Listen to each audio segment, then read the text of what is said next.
स्वागत है आप सभी का मेरे YouTube चैनल में chemistry bye Pankaj Jaiswal. Students, हम लोगों ने पिछली क्लास तक रासायनिक बलगतिकी में प्रथम कोटि की अभिक्रिया के बारे में पढ़ा था। उस पे बहुत सारे क्वेश्चन किए थे। तो प्रथम कोटि की अभिक्रिया के लिए जो प्रथम कोटि की अभिक्रिया के लिए जो हमने कैलकुलेशंस किए थे, अभिक्रिया, इसके लिए रेट कांस्टेंट का मान आया था 2.303 upon T log base 10 a upon a minus x, और अर्ध आयु काल का मान आया था 0.6932 अपॉन के। इस आधार पर हम लोगों ने 3 ग्राफ भी प्लॉट किए थे। तीनों ग्राफ मैंने आपको समझा दिया था। यहां पे ये समझना जरूरी है कि प्रथम कोटि की अभिक्रिया का अर्ध आयु काल अभिकारक की प्रारंभिक सांद्रता पर निर्भर नहीं करता। अभिकारक की प्रारंभिक सांद्रता पर निर्भर नहीं करता। अब आज हम चर्चा करेंगे द्वितीय कोटि की अभिक्रिया। द्वितीय कोटि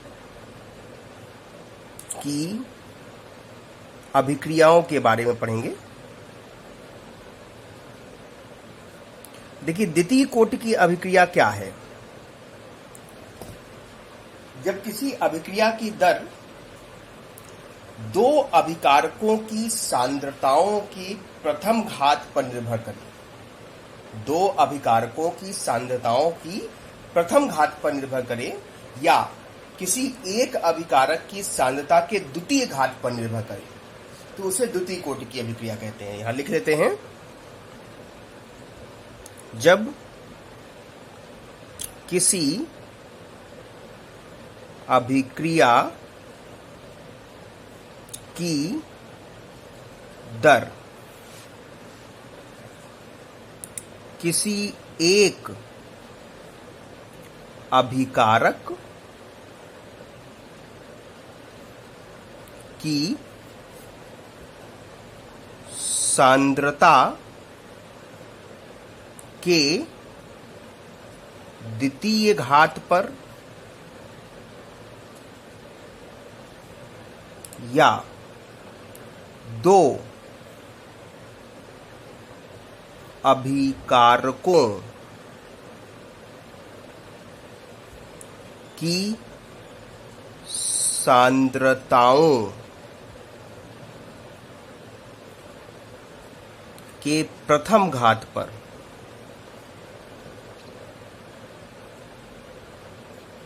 निर्भर करती है, तो उसे द्वितीय कोटि की अभिक्रिया, द्वितीय कोटि की अभिक्रिया कहते हैं। द्वितीय कोटि की अभिक्रिया कहते हैं मतलब कि अभिक्रिया इस तरह की हो सकती है कि दो कोफिशिएंट के साथ एक अभिकारक उत्पाद में परिवर्तित हो रहा है, तो अभिक्रिया की जो दर है वो दर स्थिरांक, रेट कांस्टेंट, और ए की सांद्रता के दूसरी घात पर निर्भर करे। और ये भी हो सकता है कि ए और बी दो अभिकारक हों, और ये अगर उत्पाद में परिवर्तित हो रहे हों, तो अभिक्रिया की दर, वेग स्थिरांक, अभिकारक ए की सांद्रता और अभिकारक बी की सांद्रता दोनों की प्रथम घात पर, इस पे भी एक पावर 1 है, इस पे भी पावर 1 है, तो एक एक जोड़ेंगे तो 2 आएगा। जैसे कुछ उदाहरण लेते हैं। उदाहरण जैसे HI को, हाइड्रोआयोडिक एसिड को अगर गर्म किया जाए तो H2 और I2 में डिकम्पोज हो जाते हैं।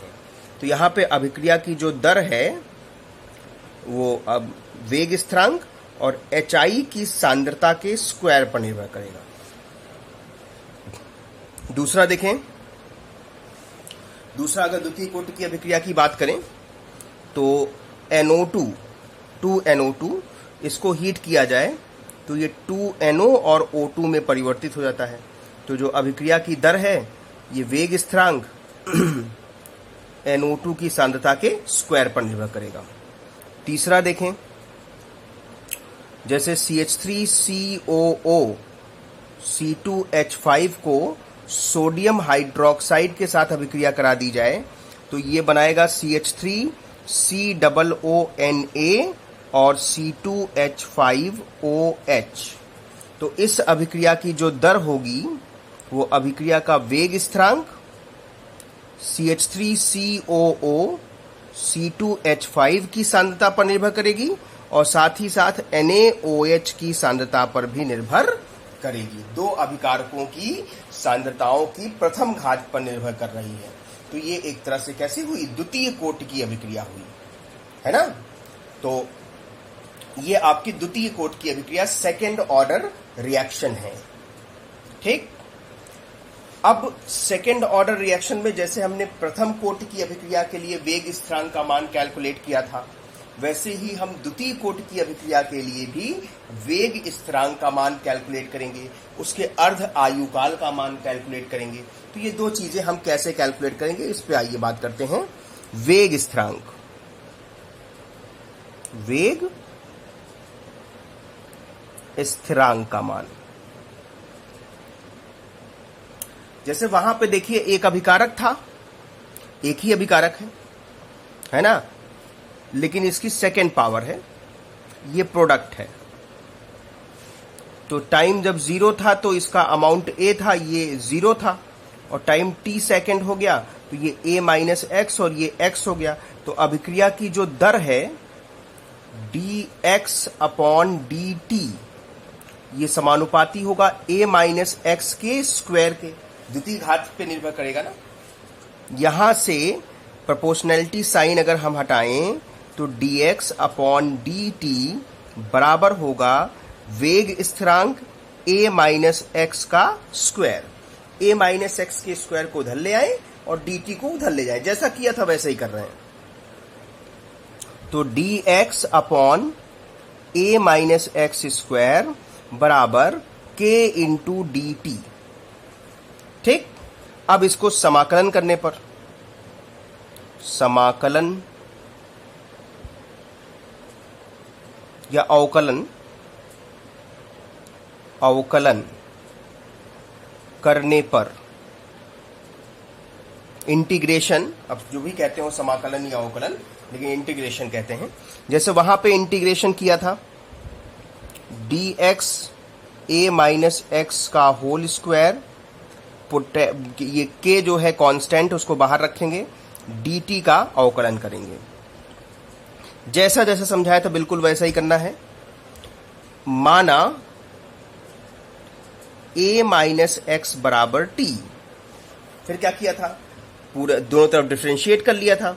तो d upon d x a minus d upon d x x equals to d upon d x t. a constant है, स्थिर का राशि है, क्योंकि प्रारंभ में तो अभिकारक की मात्रा स्थिर होगी ना, तो कांस्टेंट का डिफरेंशिएशन 0 होता है, और ये dx अपॉन dx हो गया तो ये 1 हो जाएगा, dt अपॉन dx। तो यहां से आएगा dx का मान माइनस dt। तो यहां पे देखिए इंटीग्रेशन में माइनस dt हो गया तो माइनस को बाहर रख लें, ये dt, और a माइनस एक्स को कितना माना है, a माइनस एक्स को t माना है, तो 1 अपॉन टी स्क्वायर। अच्छा देखिए क्या होता है, माइनस बाहर रखा, टी स्क्वायर को ऊपर ले आए, t to the power minus 2 dt। अब इंटीग्रेशन करने पे ये फॉर्मूला होता है कि ये माइनस, इंटीग्रेशन सॉल्व करने पे ये माइनस तो रहेगा, t to the power minus 2 था तो प्लस 1 कर देते हैं और इस पावर को नीचे उतार देते हैं। मतलब जितना पावर है ना, जितना पावर है उसमें प्लस 1 कर देंगे और पूरे पावर को नीचे भी लिख देंगे। तो ये देखिए, ये माइनस 2 प्लस 1 माइनस 1 बचा, t to the power minus 1, यहां नीचे भी -1, ये माइनस माइनस कट गया, तो t टू द पावर -1 यानी 1/t। मतलब इसका जो इंटीग्रेशन था, इसका जो इंटीग्रेशन करने पर हमको 1/t मिला और t का मान रख देते हैं, तो 1/a - x। और ये इसका समाकलन अवकलन कितना होगा, dt, और एक मैंने बताया कि नियतांक आ जाता है c। c का मान कैसे निकालने के लिए बताया था, कि जो मैंने बताया था कि व्हेन टाइम 0 है, जब समय 0 है तो x का मान भी 0 है, तो x का मान 0 और समय 0 रख दें, तो ये kt 0 हो जाएगा, x0 1/a बचेगा, तो c का मान हो जाएगा 1/a। ठीक, इसको देखें, अगले पेज पे करेंगे, ये यहां पे kt c का मान रख देंगे 1/a, तो 1/a - x equals to kt plus 1/a। 1/a को इधर ले आए, तो kt का मान 1/a - x माइनस 1/a। तो ये देखें k का मान क्या आ जाएगा, k का मान आ जाएगा, t को उधर भेज दें, तो 1/t 1/a - x minus 1/a। ये आ गया integrated rate constant. a - x अंतिम मात्रा और a प्रारंभिक मात्रा है। अब इसको अर्धायुकाल निकाल लिया जाए।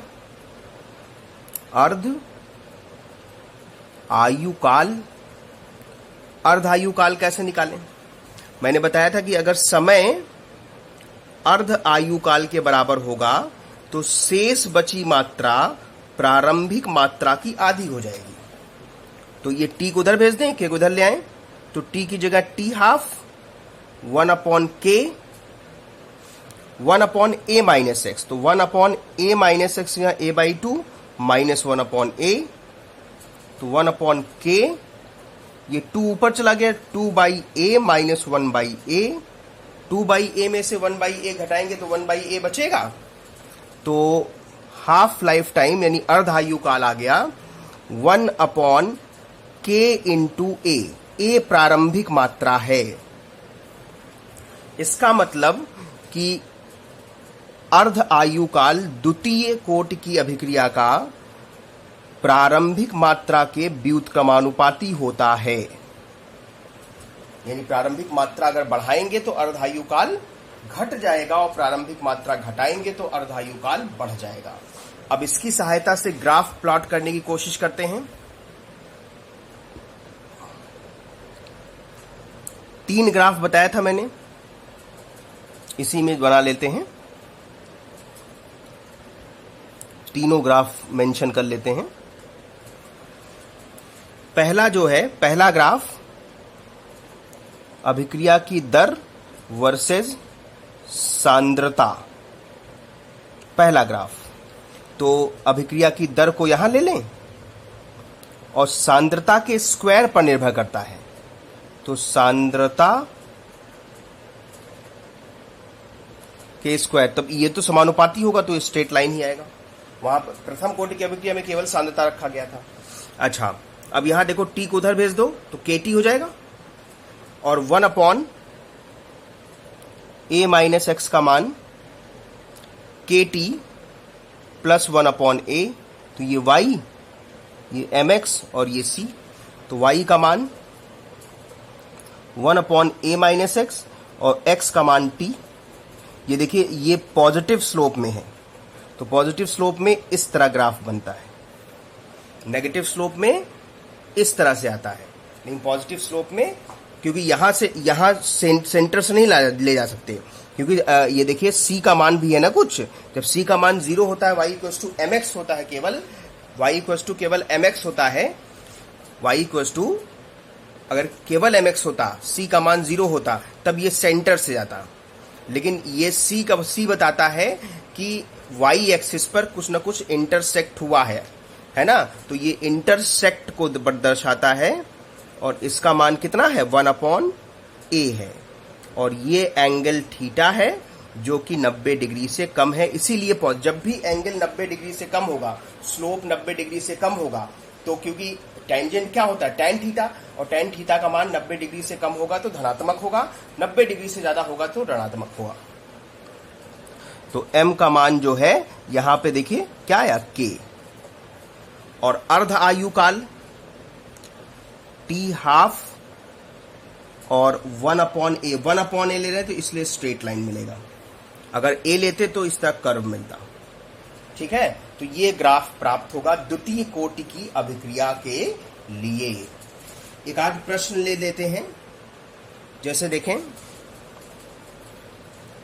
ये क्वेश्चन ले लें। एक यौगिक A के 1 मोल से प्रारंभ करने पर एक यौगिक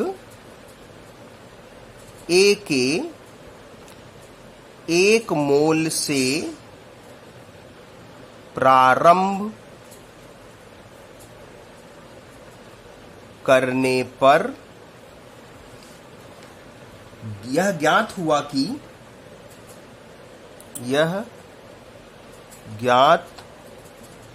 हुआ कि 1 घंटे में अभिक्रिया 1 घंटे में अभिक्रिया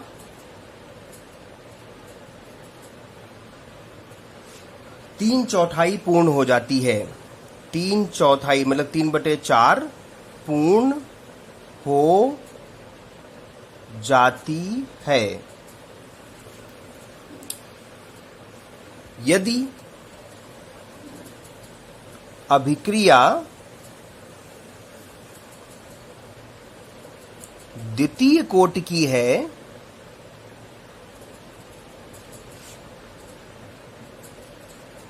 तो इसका वेग स्थिरांक ज्ञात कीजिए। द्वितीय कोटि की अगर अभिक्रिया है तो वेग स्थिरांक ज्ञात कीजिए।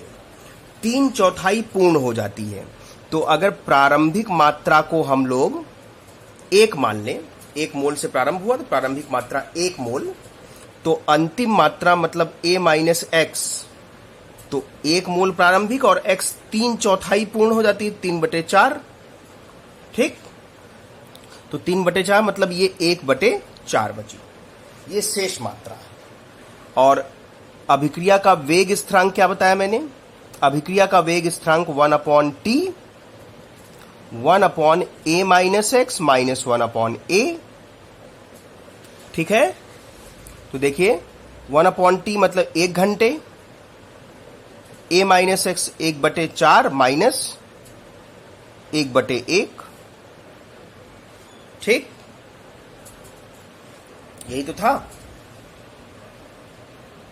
1/t 1/a minus x minus 1/a। ठीक है ना।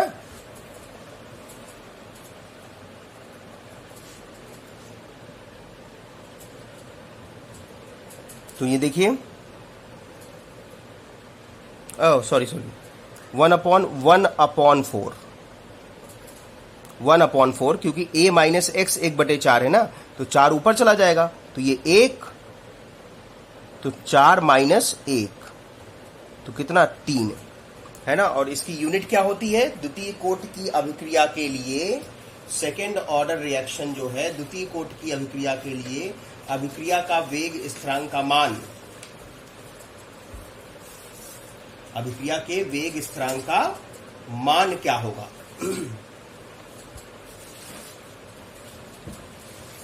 द्वितीय कोटि की अभिक्रिया के लिए अभिक्रिया के वेग स्थिरांक का मान लीटर प्रति मोल प्रति समय,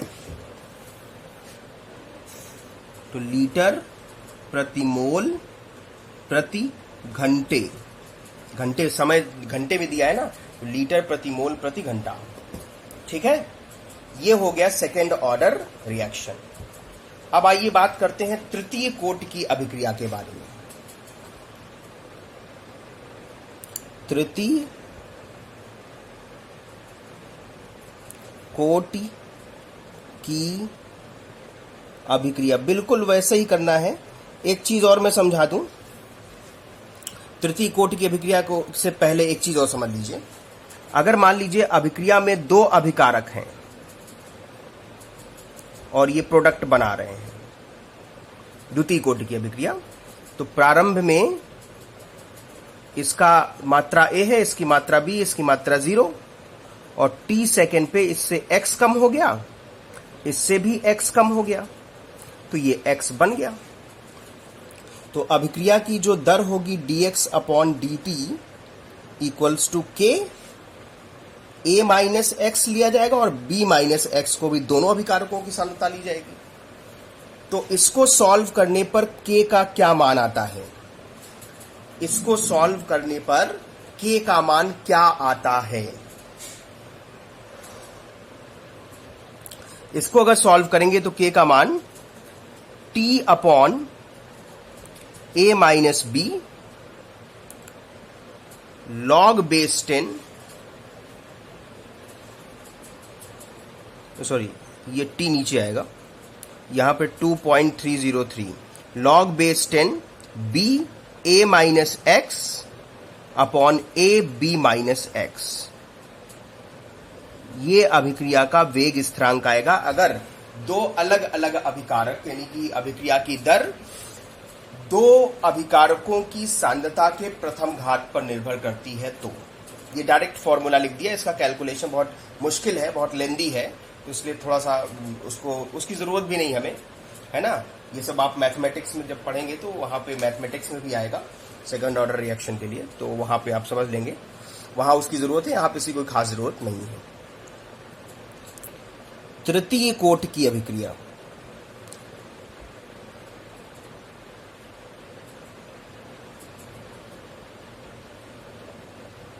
तृतीय कोटि की अभिक्रिया, जब किसी अभिक्रिया की जो दर है वो किसी एक अभिकारक की सांद्रता की तृतीय घात पर निर्भर करे, या किसी एक अभिकारक की सांद्रता के द्वितीय घात पर और दूसरे अभिकारक की सांद्रता की प्रथम घात पर निर्भर करे, या तीन अभिकारकों की सांद्रता के प्रथम घात पर निर्भर करे, तो ऐसी अभिक्रिया को तृतीय कोटि की अभिक्रिया कहते हैं। परिभाषा लिख लेते हैं। जब किसी अभिक्रिया की दर किसी एक अभिकारक की सांद्रता के तृतीय घात पर या किसी एक अभिकारक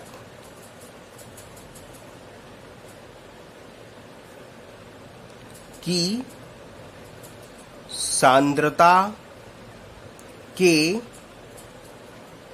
द्वितीय घात पर, द्वितीय घात और दूसरे अभिकारक की सांद्रता के प्रथम घात पर या तीन अभिकारकों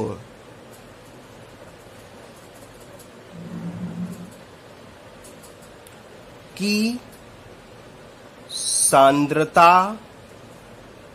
के प्रथम घात पर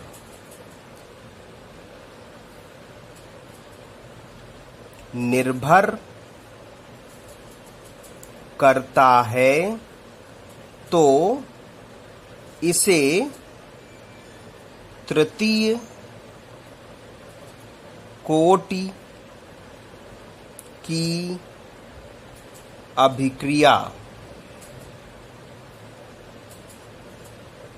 कहते हैं। जैसे एक अभिकारक है, वो प्रोडक्ट में परिवर्तित हो रहा है, तो अभिक्रिया की जो दर है, अभिक्रिया का वेग स्थिरांक 3 होना चाहिए, तो a की पावर 3 अभिकारक a की सांद्रता के तृतीय घात पर निर्भर कर रहा है। या ऐसे हो सकता है कि 2a प्लस b हो, प्रोडक्ट में परिवर्तित हो रहा है, तो अभिक्रिया की दर, वेग स्थिरांक अभिकारक a की सांद्रता की द्वितीय घात पर और अभिकारक b की सांद्रता की प्रथम घात पर निर्भर करता है। या तीनों अभिकारक अलग अलग हों, वैसे बहुत रेयर है ये, तो अभिक्रिया की दर, अभिकारक वेग स्थिरांक, अभिकारक A की सांद्रता, अभिकारक B की सांद्रता, अभिकारक C की सांद्रता। जो सबसे कॉमन टाइप का तृतीय कोटि की अभिक्रिया है वो दूसरी वाली है। जैसे उदाहरण देखें,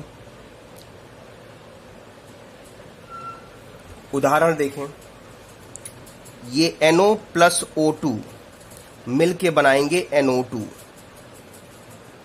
तो अभिक्रिया की जो दर है, वेग स्थिरांक NO की सांद्रता के स्क्वायर पे और O2 की सांद्रता की प्रथम घात पर निर्भर करेगा। ठीक। दूसरा देखें, SnCl2 2FeCl3 SnCl4 और 2FeCl2, तो अभिक्रिया की जो दर है वो अभिक्रिया का वेग स्थिरांक SnCl2 की सांद्रता के प्रथम घात पर और FeCl3 की सांद्रता के द्वितीय घात पर निर्भर करेगा। तो ये तृतीय कोटि की अभिक्रियाएं हैं। अब देखें, जैसे हमने सब में निकाला वैसे यहां भी निकालेंगे वेग स्थिरांक। वेग स्थिरांक सीधे लिख दें, अभिक्रिया की जो दर है dx अपॉन dt वेग स्थिरांक के a माइनस एक्स के तृतीय घात पर निर्भर करेगा। अब वैसे ही a माइनस एक्स को इधर ले आए, जैसा करते आ रहे तो वैसे ही करना है, dx upon a minus x whole cube equals to k into d t. अवकलन करेंगे, इंटीग्रेशन करेंगे, 1 upon a minus x whole cube dx बराबर k को बाहर रखेंगे, dt को इंटीग्रेट करेंगे। बिल्कुल वैसा ही इंटीग्रेशन, ये a माइनस एक्स को t मान लेंगे तो t क्यूब हो जाएगा, और dx की वैल्यू कितनी आ रही थी माइनस dt, तो माइनस को बाहर रख लेंगे dt, या इसको ऐसे भी लिख सकते हैं minus t to the power minus 3 dt। मैंने क्या बताया तरीका कि t to the power minus 3, तो t to the power minus 3, minus बाहर है, प्लस 1, और इस घात को नीचे उतार देंगे माइनस 3 प्लस 1, तो t to the power minus 2 और नीचे है माइनस 2, माइनस माइनस कट गया, तो 1 अपॉन 2t स्क्वायर, तो रख दीजिए value t square 1 upon 2 a minus x का whole square equals to kt plus C. अब वैसा ही करिए जैसा करते आ रहे हैं, टाइम को 0 मानेंगे तो x क्या होगा, 0 होगा, x 0 हो गया यहां पे, तो 1 अपॉन 2a स्क्वायर बचा, ये kt 0 हो गया, तो c का मान आ गया 1 अपॉन 2a स्क्वायर।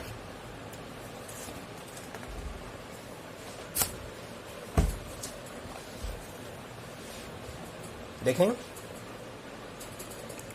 जब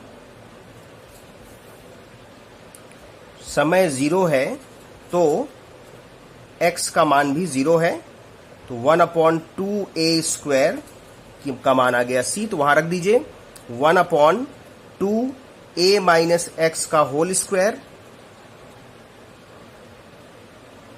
equals to kt plus 1 upon 2a square. इसको इधर भेज दें तो kt का मान आ गया 1 अपॉन 2a माइनस एक्स का whole square minus 1 upon 2a square. t को उधर भेज दें तो k का मान 2 कॉमन ले ले बाहर, तो 1 upon 2t 1 upon a minus x का whole square minus 1 upon a square. ये रेट कांस्टेंट का फॉर्मूला आ गया। अब अर्ध आयु काल निकाल लें। अर्ध आयु काल, तो t की जगह पे अगर t हाफ रखेंगे तो a माइनस एक्स की जगह पर a/2 रखेंगे, लेकिन a माइनस एक्स का होल स्क्वायर है तो a स्क्वायर अपॉन 4 हो जाएगा, 4 ऊपर चला जाएगा। ठीक है, तो ये t हाफ ले लें इक्वल्स टू 1/2k हो जाएगा। यहां पे ये 4/a square minus 1/a square, तो ये क्या आएगा, ये t हाफ का मान आ जाएगा 3/2k इंटू a स्क्वायर। मतलब क्लियर है कि इसका जो t हाफ है, अर्ध आयु काल है, 1/a स्क्वायर के प्रोपोर्शनल है। मतलब कि a स्क्वायर के इनवर्स, प्रारंभिक सांद्रता के स्क्वायर के व्युत्क्रमानुपाती है। ठीक, ग्राफ बना लें, ग्राफ भी बना सकते हैं। पहला ग्राफ आपको पता है किसके किसके बीच बनता है। पहला ग्राफ बनता है अभिक्रिया की दर, और अब यहां सांद्रता के क्यूब पर निर्भर करता है, तो सांद्रता का क्यूब ले लेंगे। प्रथम कोटि की अभिक्रिया में केवल सांद्रता लिया था, द्वितीय कोटि की अभिक्रिया में सांद्रता का स्क्वायर लिया था, तृतीय कोटि की अभिक्रिया में सांद्रता का क्यूब ले लेंगे, है ना। और रेट कांस्टेंट से हम लोग निकालें तो 1/a minus x whole square equals to होगा 2kt प्लस 1/a स्क्वायर। ये y, ये mx, ये c। तो ग्राफ जो बनेगा हमारा y एक्सिस पे 1/a माइनस एक्स का होल स्क्वायर, और यहां पे t, ये भी पॉजिटिव स्लोप में बनेगा, और ये इंटरसेक्ट जो आएगा 1/a स्क्वायर, ये theta less than 90 degree, m का मान 2k। ठीक, अर्ध आयु काल का ग्राफ बना लें। अर्ध आयु काल का जो ग्राफ आएगा, यहां पे t हाफ हमने क्या देखा, 1/a स्क्वायर के प्रोपोर्शनल है, 1/a स्क्वायर के बीच प्लॉट कर लें। ये ग्राफ बन गया तृतीय कोटि की अभिक्रिया का। आशा है सबको समझ में आ रही होगी बात अच्छे से। तो ये है तृतीय कोटि की अभिक्रिया। इस पे भी वैसे ही क्वेश्चन आएंगे, बहुत क्वेश्चन वगैरह नहीं आते इस पे, है ना। जब क्वेश्चन जहां पे आएंगे वहां पे देखा जाएगा। अब एक लास्ट बचा शून्य कोटि की अभिक्रिया, ये भी समझ लें तो कंप्लीट हो जाए। शून्य कोटि की अभिक्रिया, इसको थोड़ा अलग तरीके से डिराइव करेंगे, कर वैसे भी सकते हैं। अभिक्रिया की दर क्या होगी ए के टर्म में, minus D A upon D T. ये हमने पहले दिन पढ़ा था, है ना, तात्क्षणिक दर। और ये रेट कांस्टेंट के ए की सांद्रता पर निर्भर नहीं करेगा।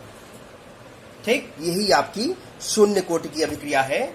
ऐसी अभिक्रिया जिसमें अभिक्रिया की दर किसी भी अभिकारक की सांद्रता पर निर्भर नहीं करता। अभिक्रिया की दर किसी भी अभिकारक की सांद्रता पर निर्भर नहीं करता। किसी भी अभिकारक की सांद्रता पर निर्भर नहीं करता, है ना। जैसे इसका उदाहरण हमने पहले भी दिया है, हाइड्रोजन और क्लोरीन सूर्य के प्रकाश की उपस्थिति में हाइड्रोजन क्लोराइड बनाते हैं। इसको कहते हैं फोटोकेमिकल रिएक्शन, फोटो रासायनिक अभिक्रिया। ये शून्य कोटि की अभिक्रिया है। अमोनिया का गोल्ड के या टंगस्टन के सरफेस पे डिकम्पोजिशन किया जाए, अपघटन किया जाए नाइट्रोजन और हाइड्रोजन में, ये शून्य कोटि की अभिक्रिया है। ऐसी बहुत सारी अभिक्रियाएं हैं।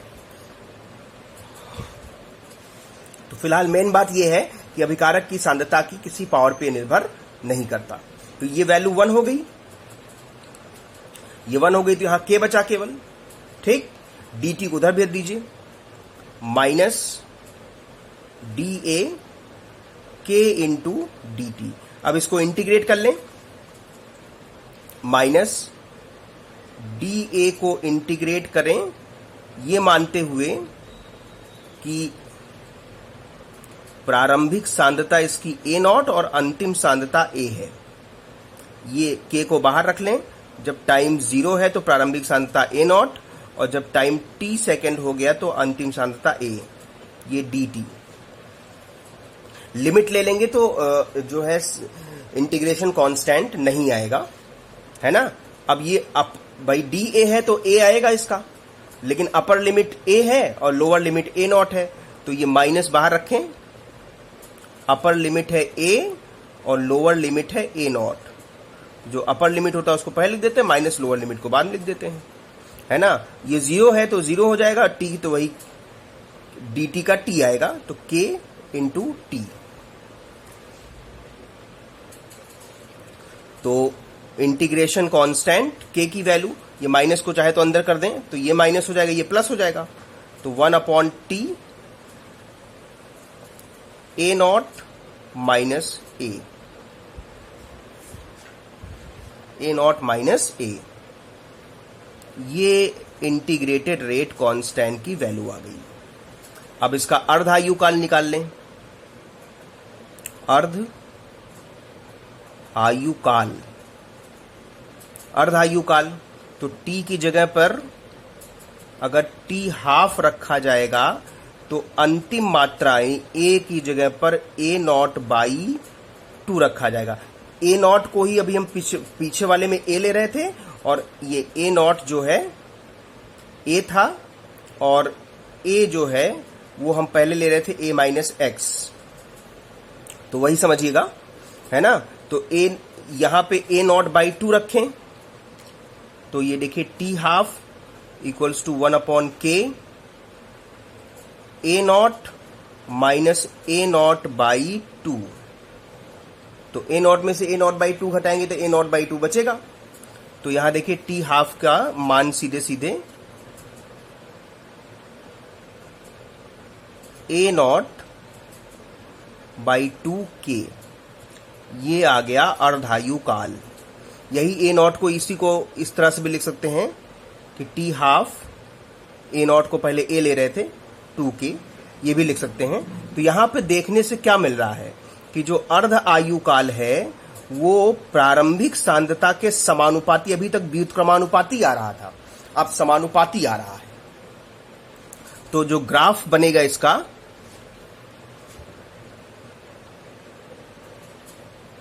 पहला ग्राफ अभिक्रिया की दर और अभिक्रिया की सांद्रता में, तो सांद्रता पे ये निर्भर ही नहीं करता, तो ये स्ट्रेट लाइन मिलेगा एक्स एक्सिस के पैरेलल। दूसरा इंटीग्रेटेड रेट कांस्टेंट से, तो देखिए रेट कांस्टेंट में t को उधर भेज दीजिए, है ना। अंतिम मात्रा ये है, तो ये kT हो जाएगा। तो यहां पे देखिए a का वैल्यू कितना आएगा, a की वैल्यू आएगी A0 माइनस KT, तो ये y, ये mx और ये c। तो अब देखिए m की वैल्यू नेगेटिव है, इसका मतलब नेगेटिव स्लोप में ये ग्राफ बनेगा। ये a, यहां पे t, ये एंगल थीटा 90 डिग्री से ज्यादा हो गया। m की वैल्यू देखिए, m की वैल्यू माइनस k, और ये इंटरसेक्ट आपका आया A0। ठीक है, अर्धायुकाल में ये a के डायरेक्टली प्रोपोर्शनल, सीधा बना लो।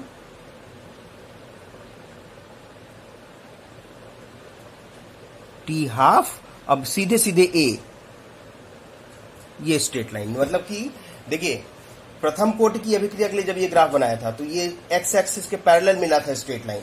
द्वितीय कोटि की अभिक्रिया के लिए t हाफ और 1/a में ग्राफ प्लॉट किया था, तो ऐसे ही मिला था।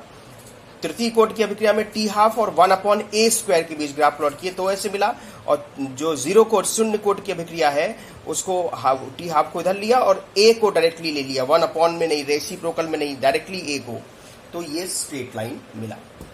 तो इस तरह से ये शून्य कोटि की अभिक्रिया खत्म हो गई। एक आध क्वेश्चन देख लेते हैं शून्य कोटि की अभिक्रिया पे।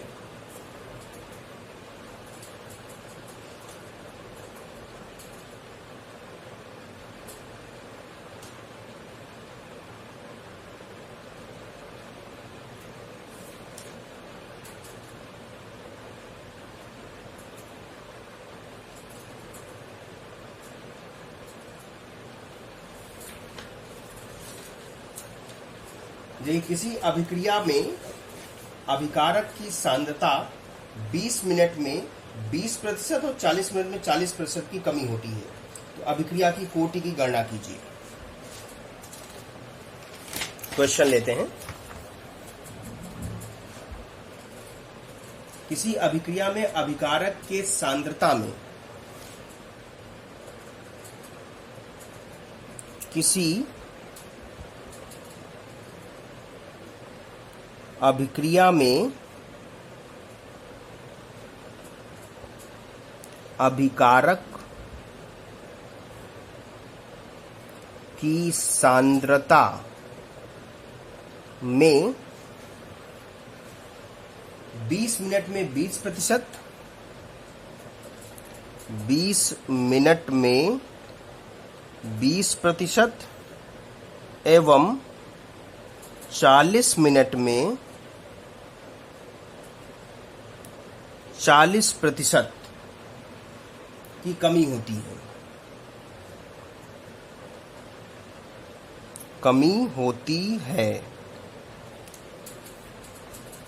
तो अभिक्रिया की कोटि की गणना कीजिए।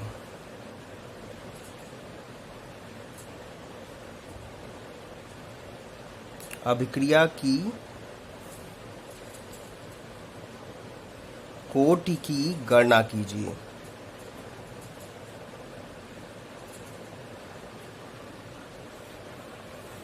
देखिए 20 मिनट में 20%, 40 मिनट में 40%, यानी 50 मिनट में 50%, मतलब अर्ध आयु काल जो है अगर 50 मिनट का है तो 50% कमी हो जाएगी। ठीक है, तो अभिक्रिया देखिए समय दिया है, ठीक, और कितने प्रतिशत कमी हो गई ये दिया है, तो इसको देखिए इसी के समय के रेशियो में बदल रहा है, तो ऐसी अभिक्रियाएं जो हैं वो शून्य कोटि की होती हैं। ये भी मैं समझा दे रहा हूं, एक्सप्लेन नहीं कर रहा हूं, है ना, इसलिए एक्सप्लेन नहीं कर रहा हूं क्योंकि अभी इसको कैलकुलेट करने का तरीका हमने सीखा नहीं है। अभिक्रिया की कोटि का निर्धारण कैसे किया जाए ये हम अगले सेक्शन में सीखेंगे। अभी इस प्रश्न को यहीं पे अभी शून्य कोटि की अभिक्रिया को मानकर काम कर लेते हैं। इसको अगले सेक्शन में अभिक्रिया की कोटि का निर्धारण किस प्रकार से किया जाए उसमें इस प्रश्न को अच्छे से समझ पाएंगे। ठीक है, तो ये आज के लिए हम इतना ही करते हैं, और इसमें आगे अभिक्रिया की कोटि का निर्धारण कई सारी विधियां हैं, ग्राफीय विधि है, ओस्टवाल्ड विधि है, अर्धायुकाल विधि है, बहुत सारी विधियां हैं, है ना, जिनसे हम अभिक्रिया की कोटि का निर्धारण करते हैं। तो उसको हम अगली क्लास में समझेंगे। मोस्टली ज्यादातर क्वेश्चन भी इसी टॉपिक पर पूछा जाता है। ठीक है, तो क्वेश्चन इसमें बोर्ड एग्जाम में हमेशा आता है, और इसमें इसी टॉपिक से ज्यादातर प्रश्न किए जाते हैं कि अभिक्रिया की कोटि का निर्धारण किस प्रकार किया जाए। तो इसको अगले क्लास में समझेंगे। आज के लिए जो मैंने आपको समझाया उसको ध्यान से समझिए। कोई समस्या हो, कोई दिक्कत हो, किसी भी टॉपिक में कोई प्रॉब्लम आ रही हो तो कमेंट सेक्शन में जाकर कमेंट करें, मैं आपकी समस्या का समाधान करने का प्रयास करूंगा, जैसे भी करूंगा, है ना। अगर फोटो खींच के डाल पाऊंगा तो अगर उससे समाधान हो जाएगा तो वही कर दूंगा, और नहीं तो फिर वीडियो बना दूंगा सॉल्व करते हुए, तो उससे बुक का क्वेश्चन जरूर सॉल्व करें। मैं आपको हर लेक्चर में ये रिमाइंड कराता हूं कि बुक के क्वेश्चन, जो भी आपके पास बुक अवेलेबल हो, है ना, ज्यादातर यूपी बोर्ड के बच्चों के पास के.एन. शर्मा की बुक होती है। एनसीईआरटी बुक भी आजकल बिल्कुल फॉलो की जा रही है है ना। सभी यूपी बोर्ड के किताबों में भी एनसीईआरटी का ही सिलेबस फॉलो किया जाता है। और सवाल जो भी करें अपने से करें, उसका सोल्यूशन ना देखें। सोल्यूशन कई बार गलत होता है, तो आप गलत चीजें सीख लेंगे। इसलिए अपने से प्रयास करें। अगर नहीं आता कोई क्वेश्चन तो कमेंट सेक्शन में जाके आप क्वेश्चन लिखिए, मैं उस क्वेश्चन को सॉल्व करके बताऊंगा। ठीक है, तो आज के लिए इतना ही। सभी लोगों को बहुत बहुत धन्यवाद। और सभी लोग अपना ध्यान रखिए और अच्छे से पढ़ाई कीजिए।